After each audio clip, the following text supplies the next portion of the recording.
wa ile do risi kate a France on music and entertainment and talk show ken wariri aye edo wa yo isi wa yo ma bere be tene la wala wa fi omo fi awe ni palo le no wa ti esi ti ro ene be sene ile do wa ile do risi kate a France on music and entertainment and talk show wa ya fe wa wesi a fancy man all over the world. This way, I already the beauties all over the world. I already sponsor music lover. I believe in Pongwa. Or ya fair wa say. Ya you believe on you worry where on the 16th, Sunday 16th, okay, January 2022. Mavi with mega show. The Macau no wa. The year 2020 Mavi swan. Mavi wa bonana one of day. Mavi we no wa. The Maria won competition on my instruments in Ladian. On number first, number second, number third. My women not here talent hunt. I mean, if you manage that with one, sing one. No, actually, composing one of my. I will go then as well the studio. If you born so with the net, Nala won't. My way show you music coming. Gate is free. My we would buy you. It does not Walawa. I could be welcome. Every bone Maria with the net. Why are fair? What was it? Was one me have a screen. Da bageni bon abezuki do de nedere wa we mini bo we big board wa we said wa me big board wa ya fe wa we se okpegeni ma we gi na ti we de na so okpegeni na we yin be do wa we no o ma na ma so po me ke sunu ye ni ya ye we sunu ye ni we na do me ke na me me no we wa ti wa si wa ogo wa dio sa Prince Charles no you sa dollar the box of music and me wa ya fe wa we se Otima no rewa bedena you know Eric Okomina Junior Ukodo so we Ukodo Junior babala to fancy when you work in Brisi e fancy you work in Brisi wa ya wa okya wa wese me no Eric no yo Okomina no ye Ukodo Junior wa bi Otikodo na mo ya wa wese sa baba de no de no kere odiendo Yekogba kere. Yekogba. They will not give Yekogba. Utagba. Utagba. La yonurie de poma ni Utagba ni rowa kenerisi. Utagba ni rowa kenerisi waya awese o. Na wo efu bubuwa. Keke ni wale ayi adogba na hia mi wa. Okay, what's this? When wale ni mo beta we wana we wasi akutani amaturo atuno nyawa so I know we say baba egyo e maba no gbe na baba don no ma we awana wa ma we ebe ma we Ukodo to ba ma we okay ochinwe oteme na ti okay Richard Okomina okay yo wa ma we yo ya wa we la de bo na wa we oteme ge Richard Okomina wa ma ke no ya so ko mo ti den egyo we ma ba no ma we na Ewari ro abe heme ye yate woze wasi be wasi sa if no see another studio with there a fancy band we a fancy music can all over the world here oni a even we are like give ma bana ogbe so even so a musician so so gbagolo odu won ya se duna so waro o ma take carry music here o do yo wa do re ya gbagre metoso eso wa wero ho na wo so ko ma la be mi shara pa wi ya we ogona o le ba fi so when we ya la o e fancy we woni ha so we say really ya la the music na na be school ayo Asoro Grammar School Asoro Grammar School say ayo school ni then Oteme Ukodo Richard Okomina ona we fund the show kena we kewani ya we music ya we ya gbe o we aye me be na we aye school so me aye school ni me na do adam e we ni ya gbe ye kule le different musician e re me gwa igbe e to na aye me so I sa so ba me isu wo bi ene e to bi ene so amu e so amu ku and then he was my boy. Edero meswa akoko selele. Kedere wa leli eswa. Yes. That is 1978. 1978. Yes. He was with Bobo boy. Then I want Bobo boy, Boka boy. Who said the Yasma Belele? Who says that? Who said it? We shall so bad. I radical. And me want to be busy. He had to be disappointed. Or disappointed. I had to avoid. I had to avoid a piece. I had to avoid. I had to avoid. I had to avoid. So, what is it? My way. I had to avoid. He got it to one. We ready to work busy. We got busy. So, always say, as a back, you're not seeing one at you. Could only in one. And I move on and go in one. I could only a so again. Could only get Mokbe who said you want it. Okay. That is the first record. First album That's the first album. Okay. Mokbe who say you. Now, I read who say you that will keep on your cash up. On to put the second album. Always say the third album. Again, it will be my boy. Because someone really will catch up with me. Okay.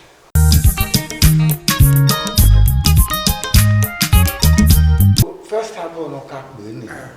Na tie kodonegi akini. Yes. Mokbu say yo. Okay. Money. Mokbu say yo. That the first album. Who say yo. I born it with the second album. Beme mai ye wo base again. Again no yak with the third album. Na tie okuha. Okuha na mo ba. Yes. Beme wo again. Mokbu e wa ne make yak base. Okay, because no more bani work busy. Yes. A busy no what work by. Mokbu busy ni. What we compose a busy there. You only understand. Yes. Work by and work compose. More compose. Okay. More where are the JBC? Okay. Kake Rico no little Rico no. Okay, later Rico. Rico no rumbuku. Yes. Okbo hani. With the third album. Well, we compose a record in it. You want it? We compose in one. So, Uponi, Marina to do a conflict. Okay. On our way, one had this two meetings, many. You were asking. So, when I would tell me, I will go with Big. But a Daily Sound studio, no more money. On our way, on my wally me. Or when a busy, I will any cake beyond I like it. To put on a wall of or I do a wall of it. I do team it. Oh, Bohani, no, the title of that record. A busy near Bayo, maybe not can't I. Okay. He can't I, not be, not Boyo. He Boyo, a delinata, no matter what one where.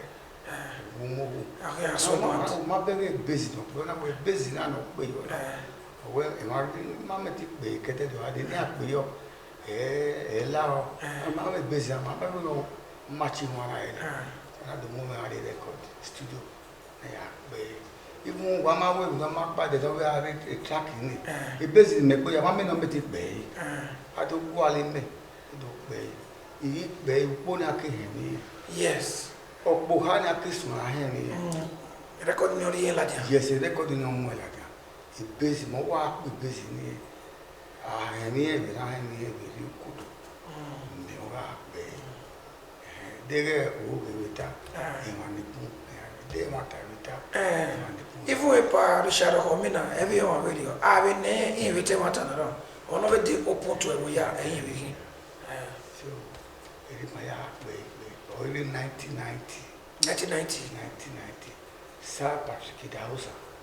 So, you were so new. When I were you born, you can't tell me where you born or I'm a team back in the college. Yeah, this too much. You born in a back or back or 1st October 1990. 1st October 1990. I'm the instrument on a jammer. Let's Patrick Dawson. Okay. So 1st October 1990, Miss. Oh, it's my band of work. Okay. Where we ya so bandu we ya de go my record. Maybe we record the hard. Okay, record ya. Okay. So you know see the name of boy we were able producers. Yeah, who never record the channel. Maybe we record the channel. Yeah, we yeah who ni I am. Well, I just say what compose the record. You are Mujano. Muda who I am. Maybe see the boy. Ile wana kutoa the producer iya woni ya mo eni mi mana la jan video obi alo a ti we mi we gbe so we ro ya iti o we ni ya we igbe first album mo to bo mo igbe the second album na mo ni Delhi because no we am record of what ina mo record na you go we the studio ina mo ni Delhi o we ri mo we are printed the sleeve na yo and have your 1,000 copies. I'm only 10 naira. 10 naira. When those sign for 3 years, yeah, when they will record no. And I said this sign for 3 years. They made me now.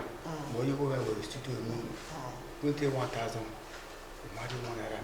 Then when those sign for 3 years. You have been on way. You will put the wall. That you will record no away. But and we said so, and I'm the master cassette. When I did, and I will be a war by to when we shout to boy, we saw yeah, but we also have one of the TV here where or what we hear. Yes, what we hear.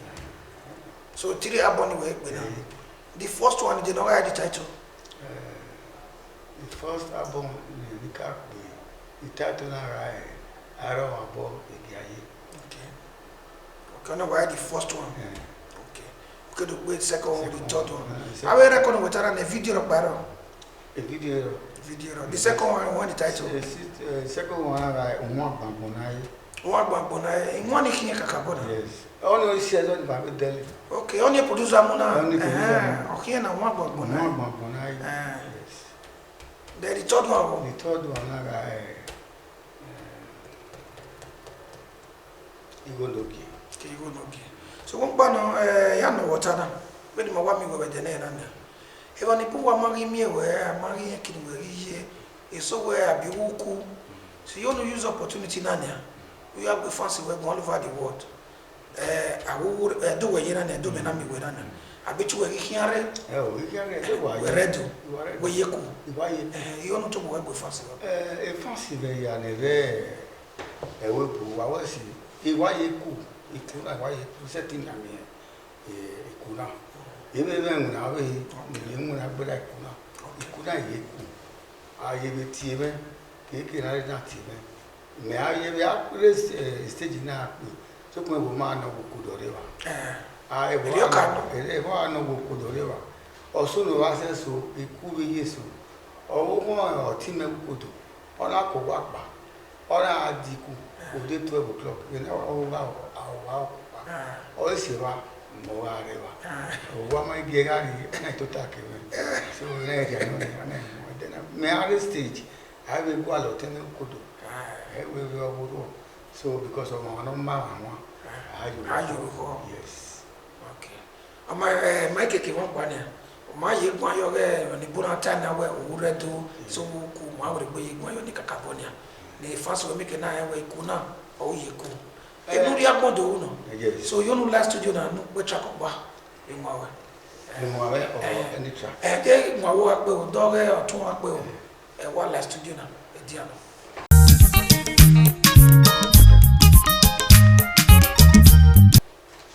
Edoniro wa kemerisi meno Eric no yo homina na kwa ya ye Kodo Junior e wo ya wa ta we iriku iwa iredo iwa ye kuna iwe iwe ni wa chako pakere wa ye iriku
Eric Ohomina Junior Okodo.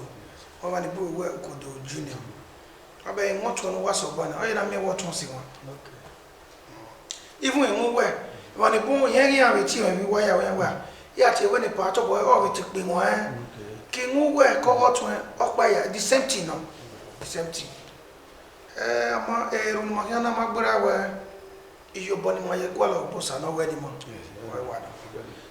Ọmọ gbọ́ wọn dẹ̀ wá gbọ́n àkí a máa ń sẹ́ gbẹ̀sọ̀nà àtàwẹ̀ yí ìmìọ́nà wà títí náà títí ọwọ́ títí mọ̀ ya pẹ́tà gbẹ̀sọ̀ ọmọ náà yà dí mọ́tò ní à ìmọ̀ tí yẹn yà dẹ̀wẹ̀ castant ẹ̀ wúwẹ̀ ẹ̀dẹ̀wẹ̀ ẹ̀wẹ̀ yà dọ̀ wúwẹ̀ ọwúwẹ̀ wẹ̀ yà dẹ̀ ọmọ náà títí wẹ̀ dẹ̀ náà yà ní à ọmọ gbọ́ dẹ̀ wà ọkàn náà wẹ̀ làdìyà náà ọ̀sán ọ̀bọ̀ àtà ní ọmọ náà gbà ẹ̀ so èrò ni mẹ́àwẹ̀ náà zebe wani be su say ye wengi o ma banane e no ro wa dia be ye nda we we no wo ka e webu o mo e be na fa wa ku ta we rio awe e bi mani dala dia be kana ni kuna ni bu ne wa so ne mi je so we ma wa o we ma wa de no se o ma na wa nda we association no control musicians o ma e de yo fun o you know okay, that association is day off. When they pay money or day off, any be cannot do register. If you man do register, yeah, I was a general meeting. There once in 2 months, you know. I have a book. I have a diwan. I have any more what to tell. I was born a be yeah to have any more. I mean, but again, we are the women so we go. The time video. You go to work. Yeah, do well. Yeah, never were emission. Yeah, we emission. No, I'm going to swear. I will go Peter here today. When you have emission, boy, but it's so many one last second. Oh, did you? Oh, yeah, you bet. Oh, when you bet, oh, we want to ask why my home hotel. So, I say, ma, so, you know, now a union of no control mission. If I are not good musician, no, so about to boy to Doleji. About what say? Zari ma ata de bon. E woni bon. Iyan we Junior Okodo, ogije. O ta so de bon, we do no yi. Yes. We ko na o ye ku, we mu na we. La yo nu ka bo gbe kan kakabo. Zari we won no so ku ne. On ponu ta bon we aso ku ne ye bon. Abi bi ka. Abi bi ma. ni be da so 2 years 3 years so 10 years e me so ro when we yi na won so ko 10 years awo kan ye no be ke we yi cause we can we ke di awu yi no ro ri ro ani ni ro ora do ami we bi mani da so e ya ri yi no so ko gba no awon no ta ni we eju no ko do e mari me de okoye ku edo na okoye re do na e wa da o awon ma no oge ta oge da o ta oge si o so agba be yin ri ni we laja yes awon no ge won ge fe gba oge ma o di we gbo gi oge ma awon na ye mi pa ge o ye mi pa ge we iye ku we leru no so agba we na ni nu we ma be ge so e gu yo so yo nu ka bo ye ra ba ni fasi we iku e mi ku na fasi na ya fe ikuna ni ikuna wo ye le ba hamuwa we ima ye zo bo yiku kason kavan ikuna yiku ekerije ire ugbe oko e ste yi upa madasun upa madasun ni era mo be yin o we ojo we o to bu ne ide amadasun ni awo yere wa ni we kede wudu ugbe oko dokun amadasun bo ni eji ibana bo wa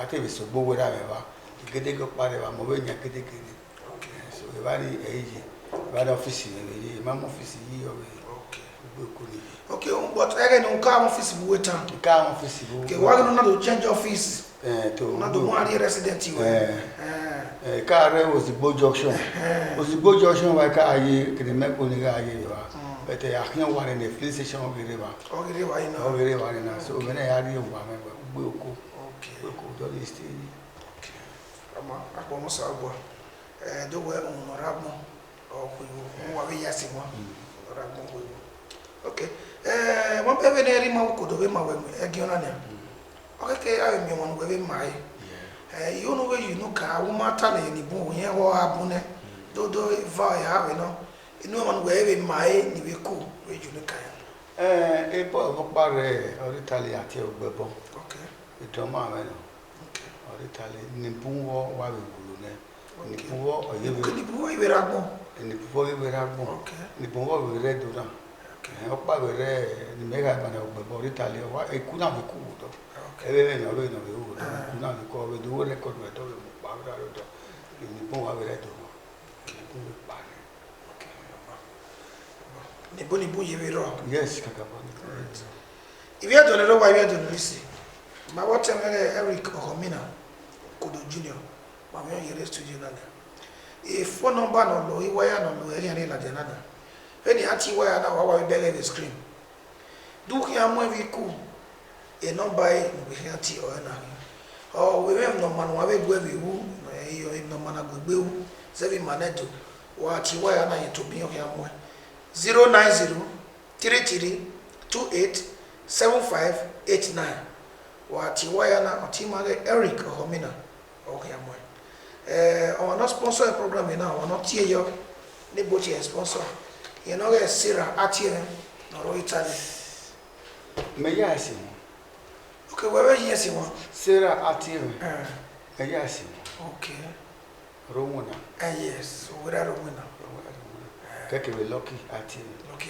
yeah basi okay so you tie yo okay what surprise we that what surprise okay so already 10,000 envelope now there we re ma tie igi motor igi fuel so yero so wasi yero so Sarah atie me wasi o e ko ko ri go na re so lo pa na ya fun no e ju mu fun e gi me fun wasi kaka bo wasi e number we ri pe me pa e don ba ye o ti ri e number ni me bet e mari meti mi boya se ba ya gbo le mi e number we e mi ari no we ke wasi ai ke mi ga ma se ko ede uno ame no da we muri ora e no mu yoto no awo as a musician so e ga na manatanya e ba so ro ne we e hare de we launch e hare de we live on stage right no see na mi we imaibe yikuka gani ade eno no ma o no ro wo no ta me fancy e gana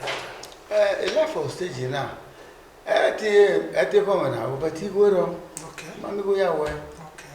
Yes, they ti go ro ya we. Okay. All right. Because if I bungo na wata na we bungo ani waro. Instruments in Orowa. Instruments in there almost 4.5 million. Oh, yeah, do. Owaruga power. May have 4.5 million. Yes. That's good equipment. Yes. We made instruments. I don't know if I found. But the novice young so I mean 1 year. Baba Alaja Wowa. Okay. I'm very studio now. I'm very wanting by it. Mishu Wari. No, Alaja Wowa, I'm your baby year. We have connections. Maybe I want my wife to your phone. I'm going to say, my phone number one large program now. Even so, no way, a hero, or you see, a given number. We are not here, Michelle, so well, I know about one. Oh, we have one. Oh, we have one. My bag, so now, my baby, you got another instruments. Instruments are going to get it, do you got a regular? Where did the body on our rover? So that they have a larger. My bag, connect with people. Connection with Yari. When it's another. Okay, what's it? I tell you, you. Zero work you know you want to do. Music and me, no time about on our cabo, Toshi Macabo. I came here on my music and me, what I do now, yes, I will go. One of my no time away. On our dime, so I wear t-shirt in my program by Eurotonia, a magazine or count my own music and me. Bishops in the Buru way. When you are so heavy affair or women. So my really movie Vilatian, Make will show him out. So I don't have to find or whether of web with us. God bless you. You are the why we are doing receive. Why are fair, what I say. Here you are, man, as you call it, the May the Lord bless us in Jesus' name.